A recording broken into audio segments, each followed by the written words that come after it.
Hello every one, this is Balaji. So market எப்படி முடிஞ்சிருக்குன்னு பார்ப்போம். நல்ல ஒரு கேப் அப். இதே தான் போன வாரம் பேசியிருந்தோம். அதாவது அந்த போரோட தாக்கம் வந்து கம்மியாகிட்டே வருது. ஈவன் அந்த இடத்துல பிரச்சனை வந்து முழுமையாக முடியலனாலும் அந்த ஸ்ட்ரெயிட் ஆஃப் ஹார்மோஸ் வந்து முழுமையாக வந்து சார்ட் அவுட் ஆகலை அந்த பிரச்சனை. இவங்க வந்து நீ நான் மோறு நான் மோறன்னு சொல்லிட்டு வந்து இவங்க சைட்லேருந்து பேசிகிட்டு இருக்காங்க. ஸோ இது வந்து பேச்சுவார்த்தையாக போயிட்டே இருக்குது. முதல் பேச்சுவார்த்தை வந்து சக்ஸஸ்ஃபுல்லாக முடியல. இப்போ ட்ரம்ப் தரப்புலேருந்து என்ன சொல்கிறாங்கன்னா, திருப்பி வந்து அப்கமிங் வீக்கில் திருப்பி ஈரான் கூட பேச போகிறோம், முடிஞ்ச அளவுக்கு வந்து பேச்சுவார்த்தையில் முடித்து இந்த வாரம் வந்து முடிக்கலாம். அந்த வாரம் கிட்டத்தட்ட முடிஞ்சிடுச்சு. இப்போ இதுக்கப்புறம் பேச்சுவார்த்தையில் தான் இருக்குது அப்படின்ற மாதிரி வந்து இவர் பேசிகிட்டே இருக்காது.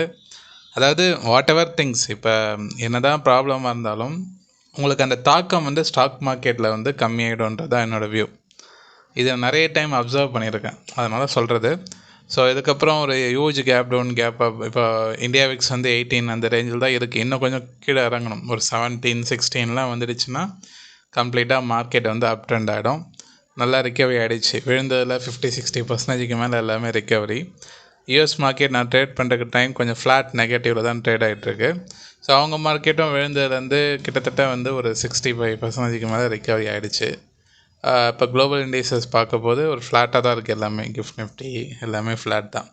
ஸோ இதுலேருந்து என்ன தெரியுன்னா, அந்த போரோட அந்த இம்பேக்ட் வந்து ஸ்டாக் மார்க்கெட்டில் கம்மியாக இருக்குதுன்னு. அப்போ இதுக்கப்புறம் வந்து அந்த வார் டென்ஷனை பெருசாக நம்ம வந்து ஸ்டாக் மார்க்கெட்டில் கன்சிடர் பண்ணணுன்னு அவசியம் இல்லை. ஏதாவது ஒரு பெரிய திருப்பி ஏதாவது குண்டு போட்டால் தான் உண்டு. இல்லை ட்ரம்ப் ஏதாவது வேறு ஏதாவது புது நியூஸ், டிஃப்ரெண்ட்டான நியூஸ் ஏதாவது வந்து கொண்டு வந்தாங்கன்னா ஏதாவது மேபி மார்க்கெட் வந்து அஃபெக்ட் ஆகும். ஏதாவது பண்ணுவார், பார்ப்போம். சரி, இப்போதைக்கு ஓகே, மார்க்கெட் ரிக்கவரி மோடில் இருக்குது. நிறைய ஸ்டாக்ஸ் வந்து looking good. So Nifty small கேப்லாம் ஆக்சுவலாக வந்து நல்ல recovery. Small cap, mid cap எல்லாமே ஃபென்டாஸ்டிக் ரிக்கவரி. ஸோ விழுந்ததுலேருந்து கிட்டத்தட்ட அந்த பிரேக் அவுட் டவுன் ட்ரெண்ட் ரெசிஸ்டன்ஸை உடச்சி கூட அது மேலே போயிட்டுருக்கு. So gradual move. இதுக்கப்புறம் மொமெண்டம் ஸ்லோ ஆகிடும். ஸோ இதுக்கப்புறம் மார்க்கெட் எப்படி செட்டில் ஆகுதுன்னு பார்க்கணும். அதாவது மார்க்கெட் வேக வேகமாக விழுந்ததுக்கு வேக வேகமாக ஒரு 50% ரிக்கவரி ஆகிடுச்சு. இதுக்கப்புறம் அப் ட்ரெண்ட் ஆகிறதுக்கு அதுக்கு முன்னாடி, ஏன்னா இது வேக வேகமாக ரிக்கவரி ஆகிடுச்சு பார்த்தீங்களா, இந்த இடத்துல வந்து கொஞ்சம் ரீட்ரேஸ் ஆகும். ஸோ இந்த இடத்துல இந்த மார்க்கெட் கொஞ்சம் சைட்வேஸோ கொஞ்சம் செல்லிங்கோ மாதிரி வந்து சைட் கன்சால்டேட் ஆகி அதுக்கப்புறம் ஸ்லோவாக மார்க்கெட் வந்து பழைய நிலைமைக்கு வந்து போகிறோம். ஸோ இந்த இடத்துல வந்து மார்க்கெட் வந்து கொஞ்சம் ஸ்லோவாக ஆரம்பிக்கும். தட் மீன்ஸ் ஒரு ரேலி, பெரிய மூமெண்டம் இருக்காது. ப்ரீத் பண்ணி மார்க்கெட் மேலே போக ட்ரை பண்ணோம். ஸோ ஸ்டாக் ஸ்பெசிஃபிக்காக ஃபோக்கஸ் பண்ணுங்கள். நிறைய ஸ்டாக்ஸ் வந்து பிரேக் அவுட் ஆகுது, ஸ்மால் கேப், மிட் கேப் எல்லாமே. உதாரணத்துக்கு இந்த க்ரோ இப்போ ரீசெண்டாக ஐபிஓ இந்த ஸ்டாக்கு. பட் இப்போ ரீசெண்டாக இன்றைக்கி ப்ரீவியஸ் ஆல் டைம் ஹையை உடைச்சிருக்கு. அதாவது ஐபிஓ வந்தது இந்த நவம்பர் மாதம் தான், 2025. அப்போ அது வந்து ஃபுல்லாக மார்க்கெட் டவுன் தான். ஸோ சைட் வேஸில் போயிட்டே இருந்தது. இப்போ அந்த ப்ரீவியஸாக அந்த ஐபிஓட ஹையை இன்றைக்கி ஃப்ரெஷ்ஷாக பிரேக் அவுட் ஆகி ஓப்பன் க்ளோஸ் வச்சுருக்காங்க. ஸோ இது வந்து ஏஞ்சல் ஒன், இந்த மோத்திலால் ஓஸ்வால் அந்த மாதிரி அந்த ஸ்டாக்ஸ்லாம் ரொம்ப ஹையில் ட்ரேட் ஆகிட்ருக்கும். பட் இது வந்து பார்த்திங்கன்னா இன்றைக்கி மட்டுமே 7%, இப்போ தான் 100 rupees 200 கிராஸ் ஆகிருக்கு. ஸ்விங் பண்ணுறவங்க பண்ணலாம். அது ரொம்ப ரேலி, ரொம்ப இந்த ஸ்டாக்ஸ்லாம் ரொம்ப வால்டாலிட்டி அதிகமாக இருக்கும். ஸோ உடனே விழுந்துடும். ஸோ ஸ்விங் ட்ரேட் பண்ணுறவங்க ப்ரைஸ் ஆக்ஷன் தெரிஞ்சால் டெக்னிக்கலாக சப்போர்ட் லெவலுக்கு கீழே ஸ்டாப் லாஸ் மெயின்டைன் பண்ணி நீங்கள் ஃபோக்கஸ் பண்ணுங்கள். லாங் டேர்ம் இன்வெஸ்டர் கொஞ்சம் கன்சிடர் பண்ணலாம். ஏன்னா பிஎஸ்சி, எம்சிஎக்ஸ் யார் ஃபோக்கஸ் பண்ணிங்கன்னு தெரில. நல்லா பிரேக் அவுட் சொல்லி அடித்தான் அப்படின்ற மாதிரி வந்து இந்த இடத்துல சொல்லியிருந்தேன். நம்ம சொல்லியே கிட்டத்தட்ட வந்து இது வரைக்குமே 7% 8% ஏறிடுச்சு. ஸோ பிஎஸ்சியும் கண்டினியூவாக ஏறிட்டுருக்கு.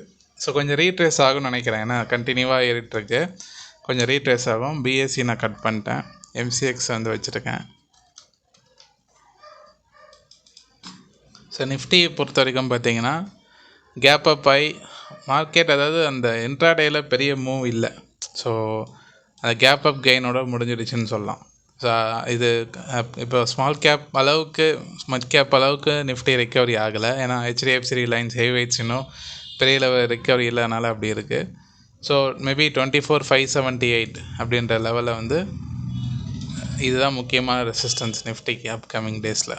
ஸோ இந்த இடத்த கிராஸ் ஆகிடுச்சுன்னா ஆல் டைம் ஹை வந்து எதிர்பார்க்கலாம். பற்றி மார்க்கெட் அப் ட்ரெண்ட் சினரியில் தான் இருக்குது. இதுக்கப்புறம் மார்க்கெட் 24,000க்கு மேலே ரீட்டைன் ஆகிற வரைக்கும் பாசிட்டிவ் சென்டிமெண்ட் தான்.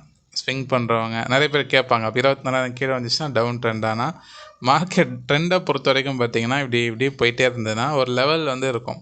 இந்த லெவலுக்கு மேலே மார்க்கெட் ரிட்டைன் ஆனால் அப் ட்ரெண்ட் கண்ட்ரோலில் இருக்கும். அந்த லெவலுக்கு கீழே வந்து டவுன் ட்ரெண்ட் தான். அதுக்காக முன்னாடி சொன்னது வந்து தப்புன்னு கிடையாது. மார்க்கெட் பொறுத்த வரைக்கும் டைனமிக்காக மூவ் ஆகிட்டே இருக்கும். ஸோ அதுக்காக வந்து நம்ம ட்ரேடே பண்ணாமல் இருக்க முடியாது. எல்லாமே வந்து நம்ம இப்படி தான் போக அப்படி தான் சொல்லிட்டு நம்ம வந்து கண்டினியூவாக மார்க்கெட் ஃபுல்லாக அப் ட்ரெண்ட் ஆகும்னு யாராலும் சொல்ல முடியாது. அந்த ஃபாலோ அப் தான் முக்கியம். அதனால தான் டெய்லி நம்ம இல்லைனா வந்து நான் போன வருஷம் ஒரு வீடியோ போட்டு இந்த வருஷம் ஃபுல்லாகவே மார்க்கெட் அப் ட்ரெண்டில் இருக்கும் அப்படின்னு சொல்லிட்டு மற்றவங்க வீடியோ போடுற மாதிரி போட்டு யூடியூப்பில் போட்டு போயிருக்கலாம். ஒரு வருஷம் கழிச்சு வந்தால் தான் தெரியும் மார்க்கெட் என்ன நிலைமையில் இருக்குதுன்னு. அது long term analysis. But minor டேர்மில் பொறுத்த வரைக்கும் அப்ஸ் அண்ட் டவுன்ஸ் இருக்க தான் செய்யும். பட் நம்ம ட்ரேடர் பாயிண்ட் ஆஃப்லேருந்து பார்க்கும்போது எங்கெங்கே சப்போர்ட்ஸ் இருக்குது, எந்த ரேஞ்சுக்கு மேலே ரீட்டைன் இருந்தால் இப்போ இந்த சென்டிமெண்ட் பாசிட்டிவாக இருக்கனால இப்போ நான் வந்து ஸ்விங்குக்கு வந்து இப்போ நம்ம நிறைய ஸ்டாக்ஸ் சொல்லியிருந்தால அந்த மாதிரி நீங்கள் ஸ்பெசிஃபிக்காக ஸ்டாக்ஸ் எடுத்து பிரேக் அவுட் ஃபோக்கஸ் பண்ணலாம். ஸோ இண்டெக்ஸ் வந்து உங்களுக்கு சப்போர்ட்டிவாக இருக்கிறதுனால பாசிட்டிவாக. எனிவே இப்போதைக்கு பாசிட்டிவ் டேட்டா இருக்குது, லுக்கிங் குட். ஸோ வார் டென்ஷனும் கம்மியாகுது. அடுத்த ரெசிஸ்டன்ஸ் வந்து 24,600 580 தான் வந்து நிஃப்டிக்கு வந்து ரெசிஸ்டன்ஸாக வந்து ஆக்ட் ஆகும். ஸோ இந்த இடத்த போனதுக்கப்புறம் ஒரு டர்னிங் பாயிண்ட் இருக்கும். இங்கேயே வந்து பார்த்திங்கன்னா உங்களுக்கு ஸ்லோவாகிறதுக்கு மார்க்கெட் வாய்ப்பு இருக்குது.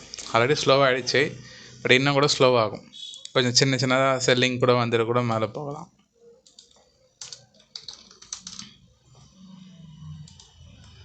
ஸோ பேங்க் நிஃப்டி பெரிய மூவில் சின்னதாக ஒரு டோஜி மாதிரி வந்திருக்கு. கொஞ்சம் ப்ரீத்திங் இருக்கும் நினைக்கிறேன். ஸோ இதுக்கப்புறம் மார்க்கெட் கொஞ்சம் மேபி விழுந்ததுன்னா திருப்பி 56,000 வந்து சப்போர்ட்டாக வந்து ஆக்ட் ஆகும். ஸோ 300 பாயிண்ட்ஸ் செல்லிங் ஒரு இன்னொரு 1% கூட இறங்கிட்டு கூட மேலே போகலாம் பேங்க் நிஃப்டி.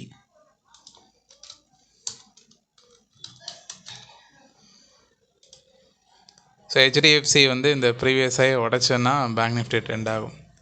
817 இந்த இடத்த உடைச்சதுன்னா பேங்க் நிஃப்டியும் ட்ரெண்ட் ஆகும். பேங்க் நிஃப்டியில் ஃபோக்கஸ் பண்ணுறவங்க ஹெச்டிஎஃப்சி இதை உடைக்குதான்னு பார்த்துட்டு கிட்டத்தட்ட அந்த டவுன் ட்ரெண்ட் ரெசிஸ்டன்ஸ் பக்கத்தில் தான் இருக்குன்னு ப்ராப்பராக உடைக்கல.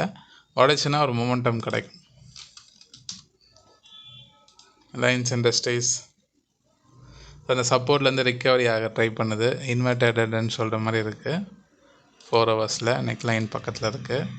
இந்த இடத்த கிராஸ் 1355 கிராஸ் ஆச்சுன்னா 1400 வரைக்கும் எதிர்பார்க்கலாம். ஸ்விங் போகிறவங்க கான்சன்ட்ரேட் பண்ணலாம்.